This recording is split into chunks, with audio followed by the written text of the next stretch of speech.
누가복음 7장 18절부터 35절까지 읽겠습니다.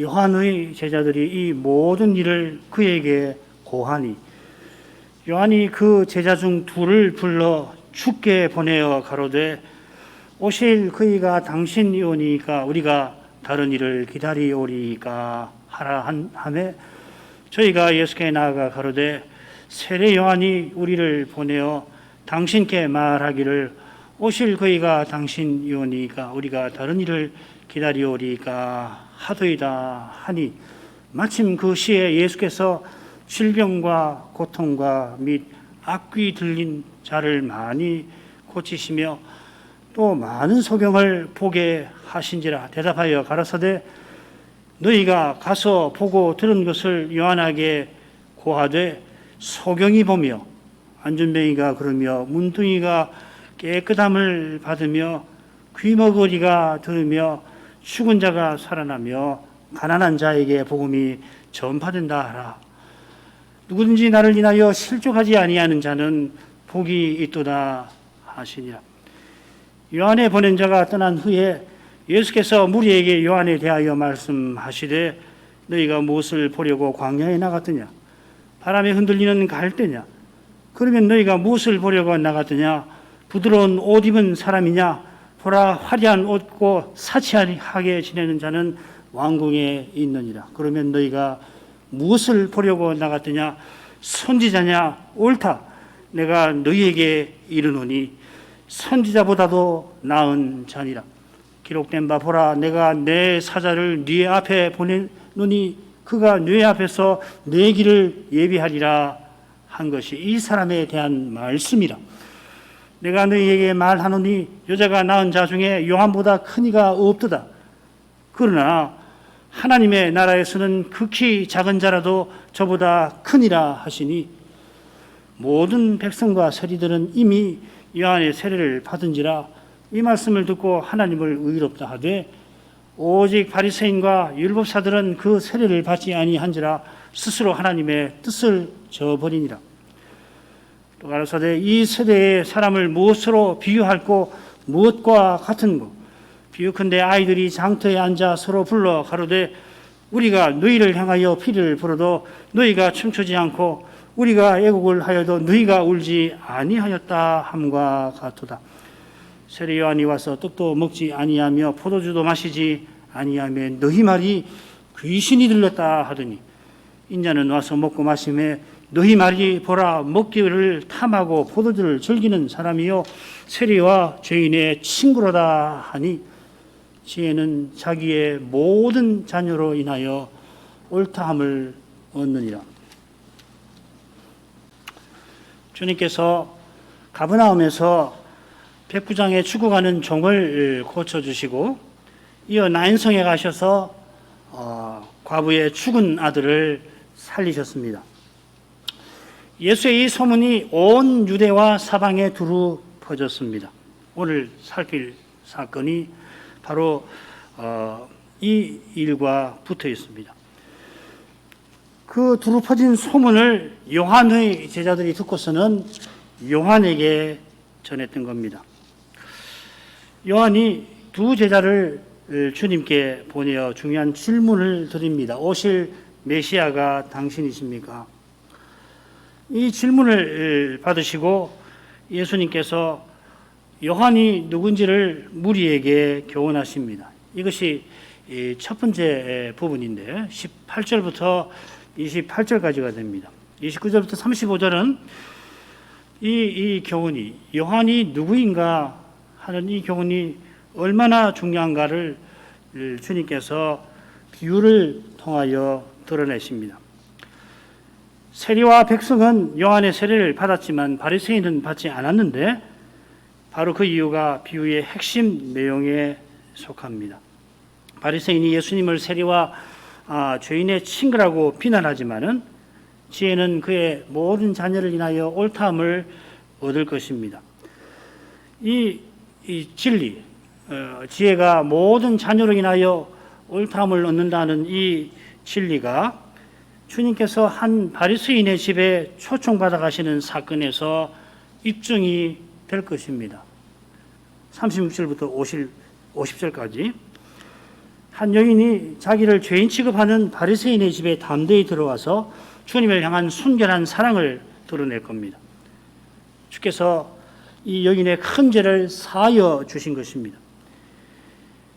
손가락질 당하지만은 사함받은 이 여인이 주께서 말씀하신 바로 그 지혜의 자녀입니다. 바리새인들에게 무시당했지만은 주님의 친구가 된 세리와 죄인이 바로 그 자녀입니다. 주님께서 이런 일을 통하여 세례 요한의 의문에 참된 해답을 주신 것입니다. 자, 18절부터 20절로 가겠습니다. 요한의 제자들이 이 모든 일을 그에게 고하니 요한이 그 제자 중 둘을 불러 주께 보내어 가로되 오실 그이가 당신이 오니까 우리가 다른 일을 기다리오리까 하라 하매 저희가 예수께 나아가 가로되 세례 요한이 우리를 보내어 당신께 말하기를 오실 그이가 당신이 오니까 우리가 다른 일을 기다리오리까 하더이다 하니. 18절 처음에 누가 선생은 이 18절 처음에 요한에게 이 소문이 전해졌다는 것을 강조하고서 나인성 사건을 끌어들입니다. 17절에 보면 주님에 관한 소문이 온 유대와 사방에 퍼졌다 했는데 특히 요한에게 그의 제자들이 이 모든 일을 전했던 것입니다.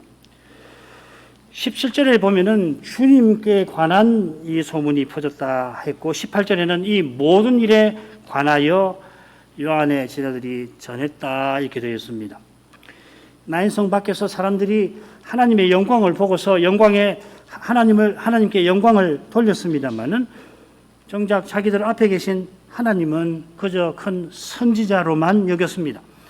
하나님이 자기 백성을 돌보셨다 그렇게 말했지만은 얼마나 돌보셨는지, 자기 아들을 아끼지 않고 내어주실 만큼 돌보셨는지는 제대로 알지 못했습니다. 여러분, 이게 당연한 겁니까? 아니면 이상한 겁니까? 아니면 이걸 어떻게 봐야 하겠습니까? 내가 그 자리에 있으면은 나는 예수님께 정당한 대접을 돌렸을까요? 그렇다면 그 길은 어디 있을까요? 그건 오늘 우리가 말씀 보는 것과 똑같은 것일 겁니다. 하나님께서 친히 자기 백성을 돌보고 계시는 그 자리에 있었지만은 사람들은 누가와 달리 예수께서 여호와이신 줄은 바로 알지 못했습니다. 그렇다면은 이 소문을 전해 들은 요한의 제자들이 스승에게 얼마나 제대로 전했을까 의문이 듭니다. 자, 이런 사실들에 비추어서 옥에 갇힌 요한의 행동을 이해할 만합니다. 그가 제자 중 둘을 불러 중요한 일을 맡깁니다. 중요한 일에 증인이 되라고 두 사람을 보냈을 겁니다. 그들은 요한의 질문을 예수님에게 전합니다. 이 질문이 요한 개인의 질문이 아닌데 그게 질문 중에 이미 드러나죠. 우리가 다른 일을 기다리오리까. 세례 요한은 언약 백성을 대신하고 대표하는 중보 직분자입니다. 그처럼 그는 오실 메시아를 전한 선지자입니다. 그가 백성과 하나님을 위하여 예수님에게 질문합니다. 질문한 이유는 제자들이 전해준 소문과 붙어 있습니다. 그 소문을 듣고 요한은 의문이 생긴 겁니다. 의심이 생겼다 보기는 힘듭니다. 그는 백부장보다도 먼저 자기가 예수님의 종노릇 할 또 감당치 못할 자라고 고백한 바 있습니다. 그런데 들리는 소문은 요한의 마음에 의문을 불러 일으켰습니다. 요한의 질문이 둘입니다. 오실 그이가 당신이십니까? 우리가 다른 일을 기다릴까요? 자, 요한이 오실 일을 어떻게 이해했을까 한번 살펴보십시다. 요한이 옥에 갇히기 전에 심판을 경고하면서 회개하라 촉구했지요. 회개의 세례를 베풀 때 그때 심판하실 분을 내 뒤에 오시는 분, 오실 분이라 불렀습니다. 똑같은 말입니다. 요한 뒤에 오실 그이는 요한이 그 신을 들 수도 없을 만큼 높은 분이십니다. 하나님이십니다. 오실 그이는 물로 세례 주는 요한 자신과 달리 성신과 불로 세례 주실 분입니다. 요한이 생각한 오실 그인은 구약 선자들이 전한 오실 메시아인데 요한은 오실 그이가 하나님이시라고 전했습니다. 그러면 요한이 제자들로부터 소문을 듣고서 왜 이런 질문을 드린 걸까요? 하나님이라고 알고 전했는데 무슨 이유로 질문을 드렸던 것인가? 예수께서 하나님이심을 제대로 몰랐던 나인성 사람들처럼 요한도 그 진리에 의심이 든 걸까요? 자, 그 점에서 요한이 제자들을 죽게 보냈다 한 이 표현에 주목해야 할 겁니다. 누가가 나인성 사건에서도 예수님을 주라고 불렀지요. 그 앞서 백부장도 주라고 불렀습니다. 그처럼 요한이 죽게 제자를 보냈다 하는 것은 그가 여전히 예수님을 하나님으로 모신 것을 암시합니다. 사실 요한이 이 진리를 의심했다 하고 말하는 것 자체가 요한의 지난 생애, 전체 생애와 어울리질 않습니다. 자, 그렇다면 요한이 주님께 물은 이유가 뭘까요? 우리는 주님께서 오실 거기에 관하여 친히 베푸신 말씀에서 실마리를 찾아보고자 합니다. 마지막 예루살렘 여행길에서 예수님이 오실 그분에 관해서 친히 이렇게 말씀하십니다. 누가복음 13장 35절을 인용합니다. 보라, 너희 집이 황폐하여 버림받으리라. 내가 너희에게 이르노니 너희가 주의 이름으로 오시는 이를 찬송하리로다 할 때까지는 나를 보지 못하리라 하시니라. 예루살렘 멸망을 경고하신 다음에 너희가 장차 주의 이름으로 오시는 이를 찬송하리라 하십니다. 마찬가지로 예루살렘 멸망을 경고하시기 전에 주님께서 곧 예루살렘에서 내가 죽임당할 거다 말씀하십니다. 35절 읽었는데 33, 34절이 그겁니다. 예수님을 죽인 그 죄로 말미암아 배도지요. 가장 극심한 배도인데 그 죄로 예루살렘이 망할 겁니다. 70년에 망하죠. 예루살렘이 망한 후에 이스라엘이 주의 이름으로 오시는 일을 찬송할 때가 있을 텐데 그때까지는 예수님을 보지 못할 것이라 했습니다. 찬송할 때는 예루살렘 멸망 이후이고 정확히는 예수님이 다시 오시는 때일 겁니다.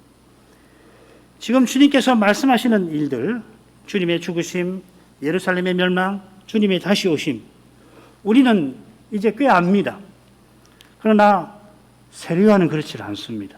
이게 대단히 어려운 과제예요. 그는 하나님이신 메시아가 오셔서 구원할 자를 건지시고 곧바로 심판을 행하실 줄로 알았습니다. 이미 도끼도 나무 뿌리에 놓였다. 요한은 제자들이 전한 소문에서 자기의 예상을 넘어서는 일들을 알게 된 겁니다. 예수님의 정체에 관한 의문이 든 것이 아니라 자기의 깨달음에 의문이 든 것 같습니다. 주님께서 바로 이 점에 관하여 곧 교훈하실 것입니다. 천국에서는 지극히 작은 자라도 저보다 크니라, 요한보다 크니라. 누가복음 20절에서 다시금 두 질문을 언급합니다. 요한의 제자들이 주님을 찾아와서 말씀드리는 모습을 보면 유대인의 장로들이 주님께 부탁하는 모습과 비슷하게 그려져 있습니다. 표현들이 아주 흡사해요. 요한의 장로들이 백부장의 청을 온전히 전달하지를 못했는데 요한의 제자들은 19절에 나온 요한의 질문을 똑같이 전달한 것 같습니다. 그러나 과연 그랬을까? 이건 따져볼 만합니다. 가령 그들은 세례 요한이 자기들을 보냈다 했는데 흥미롭게 누가복음에서는 예수님이 요한이라고 하지 세례 요한이라는 말을 쓰시질 않습니다. 이거 하나 가지고서 요한의 질문을 거듭 누가가 언급한 의중이 뭔가 정확하게 말하기는 어렵지만은 과연 잘 전달했을까? 요거는 생각해 볼 여지가 있다. 이 정도만 생각하시죠. 그 다음으로 하겠습니다. 21절부터 23절. 마침 그 시에 예수께서 질병과 고통과 및 악귀 들린 자를 많이 고치시며 또 많은 소경을 보게 하신지라 대답하여 가라사대 너희가 가서 보고 들은 것을 요한에게 고하되 소경이 보며 안전병에 걸으며 문둥이가 깨끗함을 받으며 귀머거리가 들으며 죽은 자가 살아나며 가난한 자에게 복음이 전파된다 하라. 누구든지 나를 인하여 실족하지 아니하는 자는 복이 있도다 하시니라. 요한의 두 제자가 와서 요즘 바로 그 시점에, 그 시간에 예수님께서 표적들을 행하고 계셨습니다. 행하신 표적이 이 두 가지로 표시가 되었죠. 주님께서 고치셨고 또한 선사하셨습니다. 하셨다고만 번역이 되어 있지만은 복의 함을 거저 주셨다 이 말입니다. 거저 주셨다. 주님께서 많은 사람들을 고쳐 주셔서 세 가지입니다. 질병들, 고통들, 귀신들에게서 벗어나게 하셨다 이렇게 되어 있습니다. 아마 22절에 나오는 여러 환자들을 보면 주님께서 고치신 질병들이 뭔가 짐작할 수가 있을 겁니다. 물론 앞에도 나왔죠. 누가복음. 아울러서 이 질병, 고통, 귀신이 서로 겹치는 면이 있습니다. 가령 이 혈류증 여인의 경우에는 그 질병을 뭐라고 그러냐면 마가복음에서는 이 고통이라고 부릅니다. 이게 채찍질이라는 말하고 같은 말이거든요. 로마 군병들이 그 가죽끈에다가 이 돌이나 쇠를 박아가지고 동물의 뼈를 박아가지고 칠 때 그 채찍질이라는 말이거든요. 그런데 이 혈류증 여인의 그 혈류증을 이 고통이라 채찍질이라 특별히 부릅니다. 그러니까 여인의 고통이 신체적인 것만 아니겠죠. 또 귀신 들려서 눈 멀거나 말 못하는 경우도 있고 간질병에 걸리는 경우도 있습니다. 어쩌면 지금 주님께서 귀신에게서 벗어나게 고쳐주신다 한 것은 이 귀신 들려 병든 경우가 아닐까 생각합니다. 아무튼지 누가 선생이 왜 이 셋을 언급했는지는 잘 모르겠습니다.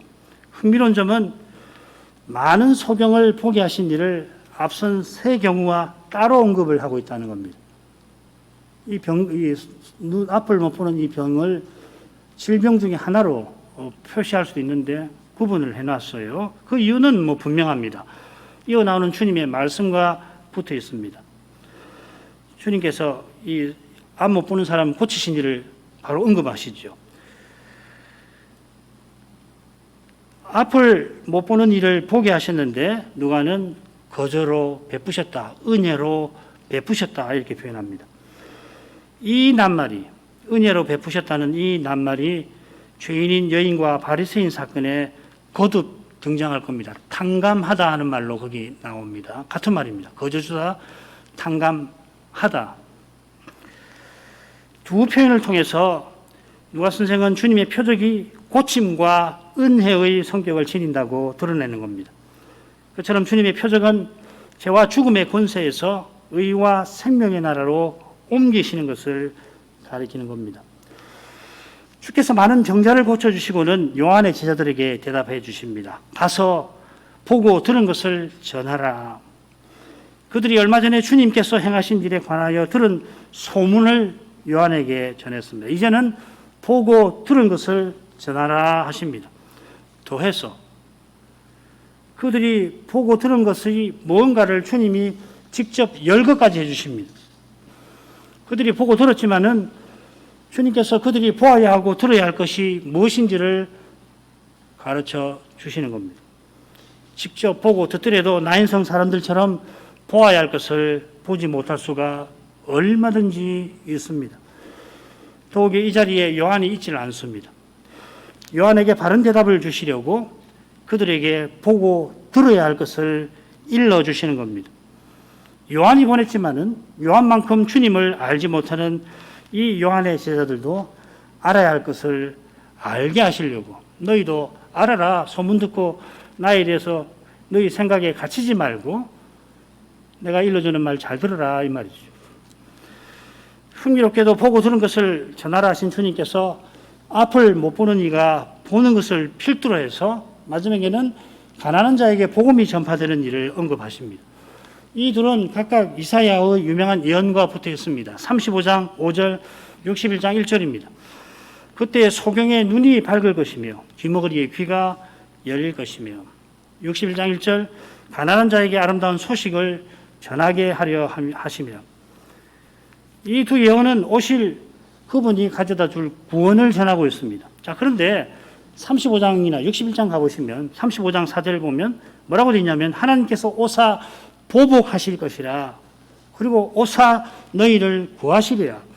하나님이 심판하러 오셔서 자기 백성을 구하신다, 이렇게 되어 있습니다. 요한은 이 말씀을 통해서 오셔서 심판과 구원을 동시에 행하실 거라고 생각을 하는 거죠. 이사야 61장 2절을 또 보면 메시아가 오셔서 은혜의 해와 바로 붙여서 신원의 날을 전파하여 모든 슬픈 자를 위로하실 거라 하였습니다. 메시아가 장차 오셔서 심판을 행하실 것입니다만은 지금은 오셔서 구원을 행하십니다. 구원을 행하심으로 메시아는 선자 예언을 이루고 계십니다. 요한이 이 예언이 성경에 기록되어 있다는 걸 잘 압니다. 요한은 다 이루고 있었을 겁니다. 그러나 이 예언이 이루어지는 과정은 잘 알지 못합니다. 주님께서 그 신비한 과정을 요한에게 알리시는 것입니다. 사실 제자들도 사도들도 이 과정을 요한처럼 잘 알지를 못해서 예수님이 예루살렘 입성하실 때 하나님 나라가 곧 당장 나타날 줄로 생각을 했죠. 그래서 한 일이 뭡니까? 하나님 나라에서 누가 크냐 다투었죠. 사도들이 주님과 함께 다니면서도 그 과정을 제대로 알지 못했으니 요한이 잘 알지 못하는 거 무리는 아닙니다. 계시가 완성된 덕분에 우리가 예수께서 장차 다시 오실 것을 분명히 압니다마는, 그런데요, 다시 오시는 그리스도를 기다리는 일은 이건 순수한 믿음으로만 됩니다. 복잡할 거 없습니다. 내가 오늘 다시 오시는 그리스도를 기다리며 살고 있는지 아니면 무엇을 바라고 사는지 그것만 확인하면 되는 겁니다. 믿음 아니고는 다시 오시는 주님을 기다리지 않아요. 기다릴 수가 없어요. 주님 아니시면은 이 현실을 도무지 풀 수 없다라고 하는 깨달음이 없이는 그렇게 안 되죠. 그러니까 하는 일이 뭡니까? 자기 힘으로 해보는 거죠. 자기 힘으로 하는데 하나님의 뜻을 가지고 오고 말씀을 가져오고 그러면서 결국 자기 힘으로 하는 거라고. 바울처럼 오직 그리스도를 전부로 삼는 이가 참으로 주님을 기다립니다. 인자가 올 때에 세상에서 믿음을 보겠느냐? 이 경고를 모든 시대의 신자가 마음에 새겨야 되지만 이 시대에 우리가 마음에 새겨야 합니다. 이건 우리 시대에 특별히 주신 말씀이라고도 할 수 있을지 모르겠습니다. 인자가 올 때에 세상에서 믿음을 보겠느냐? 얼마나 무서운 말씀입니까? 이런 점에 비춰서 23절의 교훈을 보십시다. 누구든지 나를 인하여 실족하지 아니하는 자는 복이 있도다. 얼른 들으면 산이 평지에서 나를 인하여 핍박을 받는 이는 복이 있다 하신 것하고 어떻습니까? 정확하게 같게 들리십니까? 조금 다르게 들리십니까? 다르게 들리시면 그 이유가 뭘까요? 그런데 주님을 인한 핍박이 얼마나 극심한가를 조금이라도 아는 사람은 이게 결국 같다라고 하는 것을 알 수 있습니다. 믿음이 뿌리부터 뒤흔들리는 경험을 해본 사람, 핍박의 현실에서 시험의 현실에서 내 믿음이 마구 뒤흔들리는 것을 경험해 본 사람은 조금 이해할 것 같아요. 실족하지 않는 이가 핍박을 이기고 핍박을 이기는 이가 실족하지 않게 됩니다. 겟세마네 동산에서 제자들이 핍박을 피하려다가 실족을 했지요. 마태복음 26장 31절 금방 읽은 말씀과 정확히 같은 말씀을 하셨습니다. 오늘 밤 너희가 다 나를 인하여 실족하게 되리라. 우리말 성경에는 너희가 다 나를 버리리라 이렇게 번역이 되어 있습니다. 원문은 어떻게 했냐면 나를 인하여 실족하게 되리라. 예, 실족했습니다. 주님을 부인하고 다 도망가 버렸습니다. 다만 사도들 위해서 주님이 기도하셔서 그들이 가룟유다 같이 되지 않은 거죠. 요한이 지금 옥에 갇혀 지내지만은 곧 목이 잘리는 핍박을 받게 될 겁니다. 주님이 요한을 사랑하셔서 이런 말씀을 일러주신 겁니다. 비록 옥에 갇혀 있지만은 그가 맡은 소임을 주님께서 온전히 이루어주고 계십니다. 요한이 자기 소임을 이루고 있다고도 말할 수 있지만은 옥에 갇혀 있어요. 아무것도 못해요. 그런데 예수님이 그가 맡은 소임을, 메시아의 길을 예비하라 하는 그 일을 예수님이 이루어주고 계시는 거라고. 우리도 마찬가지 아닙니까? 우리가 이루는 거 아니에요. 우리가 교회 서는 거 아닙니다. 주님이 세우시고 우리는 써주시는 거예요. 원하시는 대로 쓰실 뿐이라고. 그래서 스스로 생각할 때 내가 정말 무슨 뜻으로 살고 있나? 내 삶에 오늘의 내 삶이 무슨 의미가 있나? 주님이 하시는 일에 무슨 도움이 될까? 반대로 나 같은 거 아무 필요 없어지지 않겠나? 장애나 걸림밖에 되지 않지 않느냐 하실 때에 나에게서 주님께로 눈을 돌리셔야 합니다. 그래야 진정한 의미에서 진보, 전진, 사명, 성취, 주님을 바라봐야 그게 가능한 거예요. 나를 보고서 뭘 이야기하면은 금방 교만해집니다. 교만해지거나 아니면 완전히 낙담해버리는 거예요.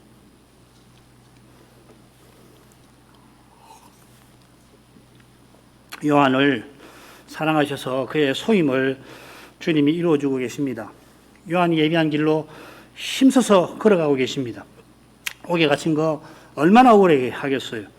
목이 베이는 거 얼마나 더욱 그래 하겠습니까마는, 그러나 요한은 예수님이 인하여 핍박을 받았고 또 받을 겁니다.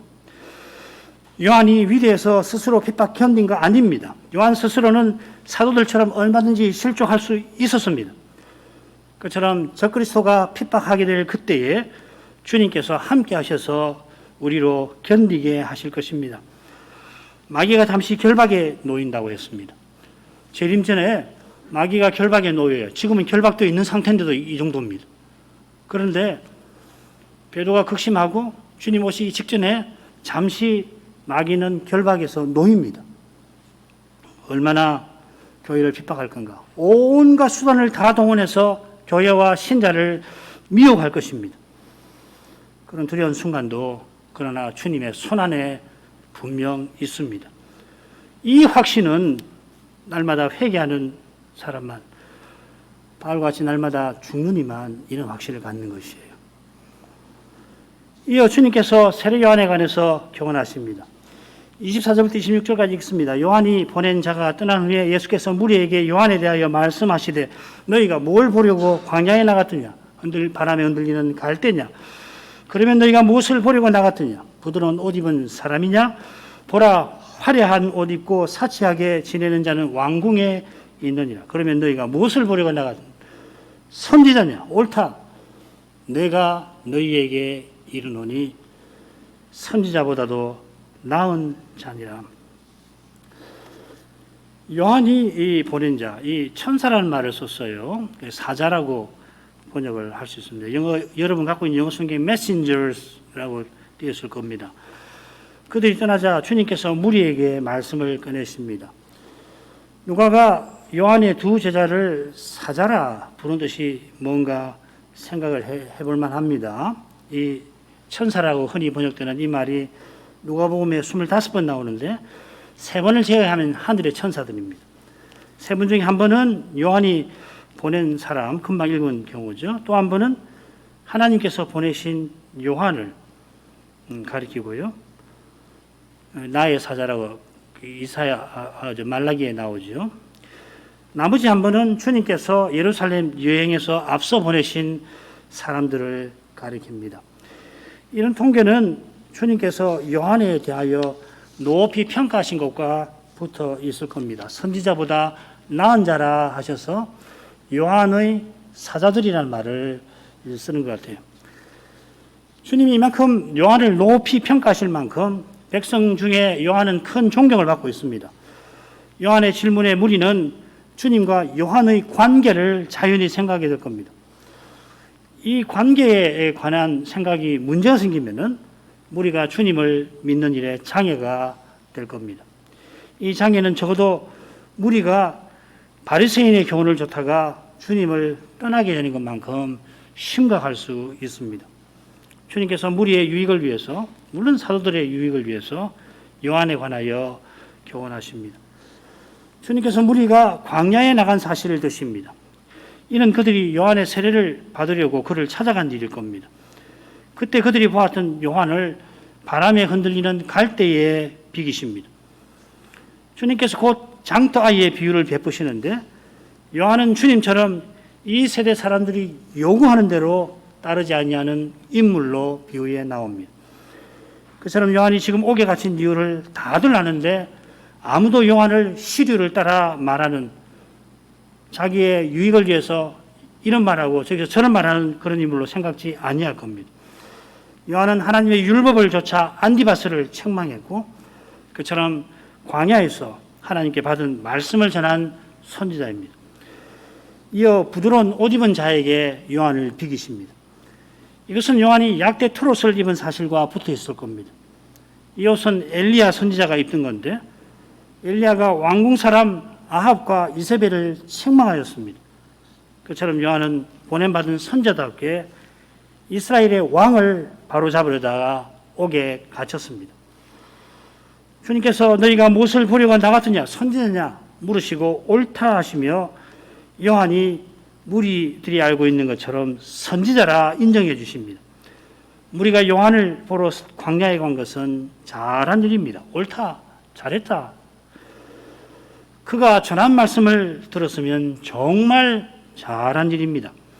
정말 잘한 일인 그 이유가 요한이 오실 메시아를 전한 것과 붙어 있습니다. 아울러 바로 거기에 주님께서 요한을 선지자보다 나은 자라고 말씀하신 뜻이 있을 것입니다. 선지자보다 나은 자라 하시고 27절 기록된 바 보라 내가 내 사자를 네 앞에 보내노니 그가 네 앞에서 네 길을 예비하리라 한 것이 이 사람에 대한 말씀이라. 내가 너에게 말하노니 여자가 낳은 자 중에 요한보다 큰 이가 없도다. 그러나 하나님 나라에서는 극히 작은 자라도 저보다 크니라 하시니. 요한이 선지자지만은 또한 선지자보다 나은 자라 하시는 이유가 요한 자신이 구약에 예언된 인물이라 그렇습니다. 기록된 바 이러이러한 것이 이 사람에 대한 말씀이라. 요한 외에 이렇게 구체적으로 예언한 선지자가 없습니다. 말라기는 요한을 오리라 한 엘리야라 전했습니다. 바로 이 예언 때문에 무리가 오리라 한 엘리야를 메시아로 오인하기도 하였습니다. 그러나 여호와께서 내 사자를 보내어 그가 네 앞에서 네 길을 예비하리라 하셨습니다. 이미 알고 계시지만은 말라기는 좀 다르게 되어 있지요. 내가 내 사자를 보내리니 그가 내 앞에서 길을 예비할 것이라. 말라기 3장 1절에 상반절은 그렇게 되어 있죠. 그러면은 주님 인용이 잘못됐나? 아니죠. 이어 나눈 말씀을 보면은 결국 같은 말씀입니다. 3절 말라기 3장 1절 하반절 또 너희의 구하는 바 주가 후련히 그 전에 성전에 임하시리니 곧 너희의 사모하는 바 언약의 사자가 임할 것이라. 이 말씀을 참조하면 누가가 제대로 인용한 겁니다. 여호와께서 자기 사자를 보내어 길을 예비하게 하시는데 그 길로 오시는 분이 요한이 예비할 길로 걸어오시는 그분이 언약의 사자 메시아이십니다. 요한이 예비한 길이 요한의 길이 아니라 메시아의 길입니다. 그처럼 말라기는 언약의 사자를 주라고 부르며 여호와와 같은 분임을 암시합니다. 내 사자가 내 앞에서 길을 예비하리라 하신 그 여호와께서 요한을 보내시고 그가 예비한 길로 지금 걸어가고 계십니다. 이런 말씀을 무리가 듣고서 얼마나 깨달았을까요? 나인성에서 그들이 죽은 사람을 살리시는 거기서도 예수께서 영광 받으실 하나님이신 것을 잘 알지 못하지 않았습니다. 그러니까 예수님께서는 계속해서 나는 너에게 이르노니 하십니다. 어느 선지자도 이런 표현을 감히 쓰지 못했습니다. 그들은 여호와의 말씀이라 네훔 야훼 하지만은 예수님은 자기가 하나님이시니까 나는 너희에게 이른다 하십니다. 주님이 요한을 가리켜서 여자가 낳은 자 중에 요한보다 큰 이가 없다 하시며 요한이 선자보다 나은 자임을 알리십니다. 이렇게 알리시는 것은 요한을 선자보다 낫게 만드는, 그처럼 여인이 낳은 자 중에 요한보다 큰 자가 없게 만드는 이유가 바로 주님께 있음을 깨우치려 하심입니다. 우리에게 낳은 것, 큰 것이 있다면 오직 그리스도 덕분입니다. 내가 스스로 남보다 낫거나 크지를 않습니다. 사람의 잣대로 얼마든지 이런 말 할 수 있지만은 하나님 앞에서 낫거나 큰 거 하나도 없어요. 스스로 낫고 크고자 한다면은 그것이 바로 내 안에 있는 악과 죄와 딱 붙어 있는 겁니다. 우리 스스로는 하나님이 주신 선한 것으로 이처럼 자기를 높이는 악한 것을 내놓습니다. 이게 가장 지독한 악이죠. 실은 교만이 말이죠. 세례 요한이 실로 위대한 선지자인데 그가 선지자인 이유도, 선자보다 나은 이유도 그가 메시아의 길을 예비하는, 메시아를 하나님으로 전하는 거기 있는 겁니다. 이런 점에 비추어서 하나님 나라에서 극히 작은 자가 요한보다 크다 하신 말씀을 살필 겁니다. 요한보다 큰 이유가 하나님 나라에 있고 똑같이 하나님 나라를 세우시는 예수님께 있습니다.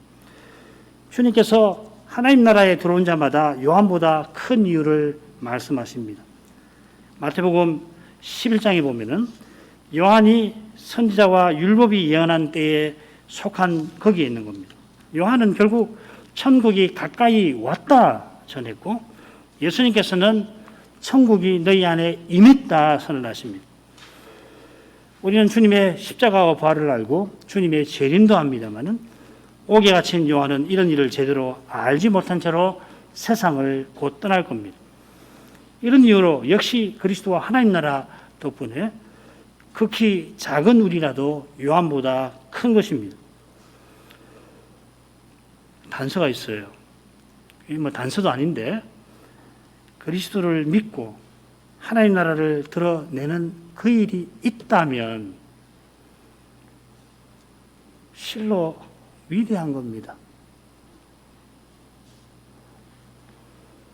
그리스도를 믿고 하나님 나라를 맛본 사람은 이미 모든 것을 얻었습니다. 정말 그러십니까? 정말 모든 것을 얻었다고 생각하십니까? 그리스도 외에 더 바라는 거 정말 없으십니까? 항상 물으셔야 합니다. 정직하게 나와 내 가족과 교회에 이 세상에 대해서도 그리스도 외에 내가 더 바라는 것이 없는가? 정직하게 물으면은 회개하지 않을 수가 없게 될 것입니다. 스스로 속지 않아야 합니다. 그리스도를 얻으면 이미 다 얻고 다 얻게 될 것입니다. 하나님 나라를 말하면서 기독교 문화, 기독교 국가, 정말 하나님 나라 자체를 구한 것인가? 정말 그래요. 하나님 나라를 진정으로 사모해서 기독교 문화를 드러내는 구축한 그런 역사들이 물론 있습니다. 그런데요, 정말 기독교 문화를 말하고 기독교 가정을 말하고 기독교적인 기업을 말하고 그러면서 정말 그리스도 말을 전부로 삼고서 그렇게 하는가? 항상 물어야 합니다. 출발은 그렇게 했더라도 나중에 얼마든지 변질될 수 있는 거거든.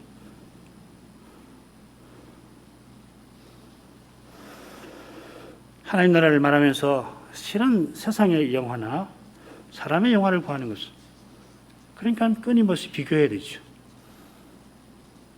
비교 안 할 수 없어요. 남보다 나아야 되니까. 적어도 남보다 못해서는 안 되니까. 항상 남의 시선에 시달리는 거예요. 남이 나를 어떻게 볼까? 내가 이렇게 살았는데 지금 나는 뭔가? 그 질문이 왜 나오는 겁니까? 그리스도를 얻었다면은 뭔가? 다 잃어도 상관없는 거예요. 이 목숨 내놓으라 하시면은 내놓아야 될 거 아니에요. 그리스도는 그런 분입니다. 기도하겠습니다. 걸어가신 아버지 예수께서 나인성에 가셔서 죽은 청년을 살리신 뜻이 무엇인지 이어 나오는 요한의 질문을 통해서 좀 더 알게 하십니다. 예수께서 세상에서 행하시는 일이 얼마나 높고 넓고 깊은지 장차 주님을 뵙게 하시는 그때 비로소 제대로 헤아리게 될 것입니다. 지금은 성신의 가마로만 예수께서 사람 되신 하나님이시고 여호와의 종이 되신 여호와이심을, 아버지께서 독생자를 아끼지 아니하실 만큼 죄인을 사랑하심을 조금씩 깨닫게 하십니다. 다만 이 깨달음이 끊이지 않게 할 수만 있으면 날마다 더 바라건대는 매 순간 이어지게 해주시기를 구합니다.